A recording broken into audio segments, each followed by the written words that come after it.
Hello children, hope you are all safe and sound at home. Let me quote something before I start the new lesson. Faith is to believe what you do not see, but the reward of this faith is to see what you believe. So what is this quote about?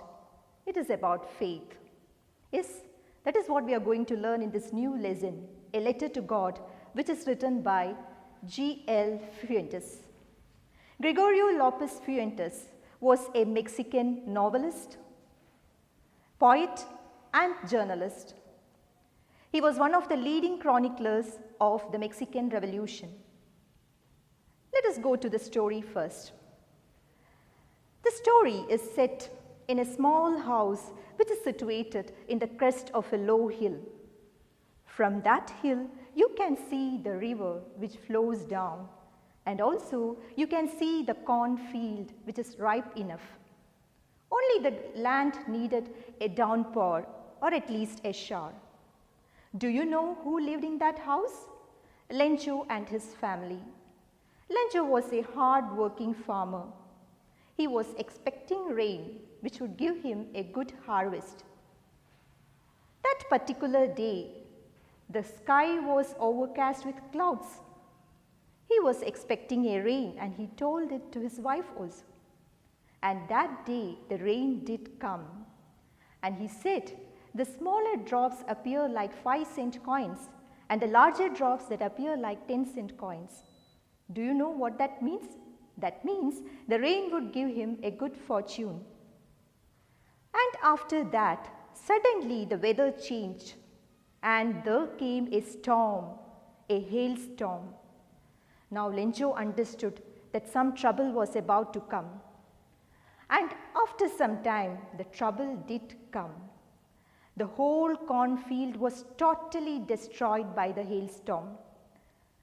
And Lencho said, even a plague of locusts would have left something, but this hailstorm had taken away all my hard work. Because the corn was totally destroyed. He said that year they would never have any corn left. That night, in all the hearts of the people who lived in that house, there was one hope, that is the help from God. Though he was a hard-working farmer, he was not illiterate.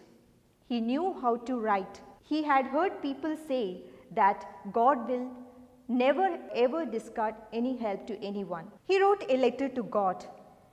The content of the letter is like this. He said, "Dear God, if you do not help us, we will starve this year. Please send me 100 pesos so that I can sow the field again and my family would survive throughout the year." And he took the letter to the post office. He put it in an envelope. He wrote on the envelope to God and he put it in the mailbox. One of the employees of the post office, a postman, he saw the letter. He saw on the envelope to God. He laughed heartily. He took that letter to the postmaster. He was also very much surprised to see a letter which was written to God. He thought, what a faith! A letter to God? Only a person who has immense faith in God can ever write a letter to God. So he thought, let me write a reply letter. He opened the envelope, read the letter, and he understood not goodwill alone will help to write a reply to this letter. There needs 100 pesos in order to send a reply for this letter. So he thought, what should be done? And he took a part of his salary. He collected some money from the other employees in the post office, but he could collect only more than half of what Lencho had asked. But he thought, okay, something is better than nothing. And he kept that money in the envelope and he wrote the address of Lencho and kept it there. The next Sunday, Lencho came earlier than usual. So the postmaster was watching Lencho. What would be his response if he sees a letter from God? And he was watching him. Lencho got the letter from God. He was not at all surprised. Children, how would you feel when you get a reply letter from God? If ever you write a letter from God, you will be surprised, you will be happy, right? But this man was not at all surprised. That was his confidence that he would get a letter from God. So he opened the letter, and in the letter nothing was written, only the signature of God was there. But he counted the money which was inside the envelope, and he found that only 70 pesos was there. Do you know what expression came on his face? Anger. Okay, he was angry that God has sent him only 70 pesos. How many pesos had he asked for? He had asked for 100 pesos and he got only 70 pesos. He went to the window, he collected a paper, he took a pen and started to write another letter to God. He wrote the letter, put it inside an envelope, pasted a stamp on it and put it inside the mailbox and left. Just as he left, the postmaster went to find out what was written in that letter.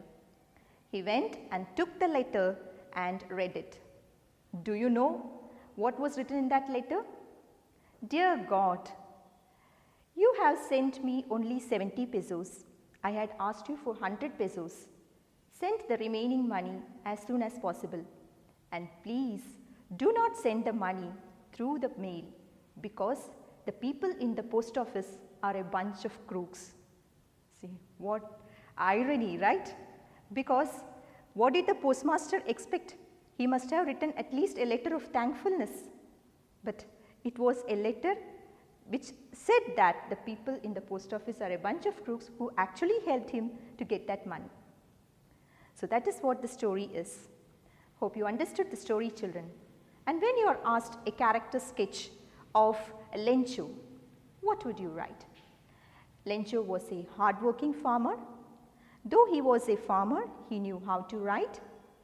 And one important quality of his is he had immense faith in God, that he wrote a letter to God and he was confident that he would get a reply from God. And when we ask about the character sketch of the postmaster, we can see that he was a fat and amiable man.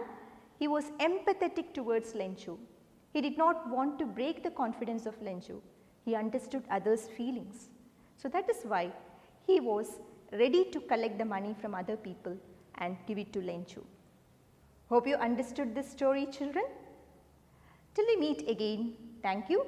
Stay home, stay safe.